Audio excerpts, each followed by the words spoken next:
Lorsque nous mangeons et nous buvons, notre intestin sélectionne les éléments qui sont bons pour notre corps.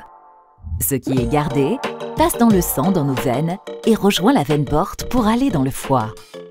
Dans le sang, on trouve des globules blancs, des globules rouges, des plaquettes, des aliments, mais aussi des substances toxiques qui ont passé la sélection.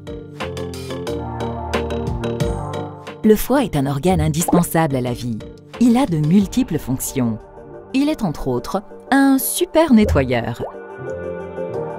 Il filtre et transforme toutes les substances toxiques qui ne doivent pas atteindre le cœur, les poumons ou le cerveau.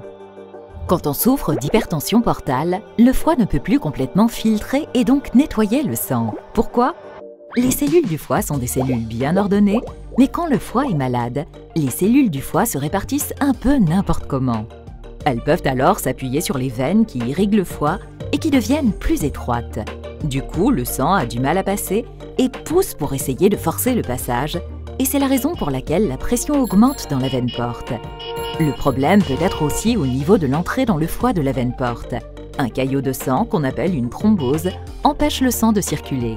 Que la circulation bloque à l'entrée ou dans le foie, le sang, lui, comprend qu'il ne peut pas emprunter le chemin habituel et le corps, très inventif, trouve des solutions. La rate est un organe très souple. Elle absorbe plus de sang et grossit.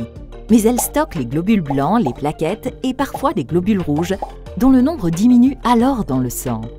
De nouvelles veines se développent et contournent le foie pour aller retrouver la circulation générale. Du liquide, l'acide, part dans le ventre et le fait gonfler. Le risque est que les substances toxiques qui n'ont pas été nettoyées par le foie atteignent le cœur, les poumons et surtout le cerveau. De plus, ces nouvelles veines sont très fragiles. Elles peuvent se rompre et saigner. Il faut donc agir.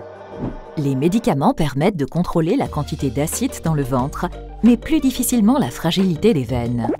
C'est la raison pour laquelle on peut aller avec un endoscope dans l'œsophage, poser des petits élastiques sur ces veines fragiles qu'on appelle des varices pour les étrangler. Elles sont alors bouchées et l'élastique tombe au bout de quelques jours. Ainsi, on diminue le risque qu'elles éclatent. Si les médicaments ne font pas assez diminuer l'acide dans le ventre, on peut aussi réaliser une parasynthèse. On pique dans le ventre et on fait sortir grâce à un cathéter le fameux liquide. Et pour régler définitivement le problème du foie qui ne fonctionne plus normalement, on a deux possibilités. Si l'obstacle est à l'intérieur du foie, on réalise une transplantation, c'est-à-dire qu'on met un nouveau foie qui travaille parfaitement bien. Les globules blancs, rouges et les plaquettes augmentent dans le sang et les veines fragiles n'ont plus besoin d'être utilisées. Si l'obstacle est à l'entrée du foie dans la veine porte, on crée un shunt, un nouveau passage qui va éviter l'obstacle et le sang pourra continuer de circuler dans le foie normalement. Vous savez désormais tout, ou presque, sur l'hypertension portale et les moyens de la traiter.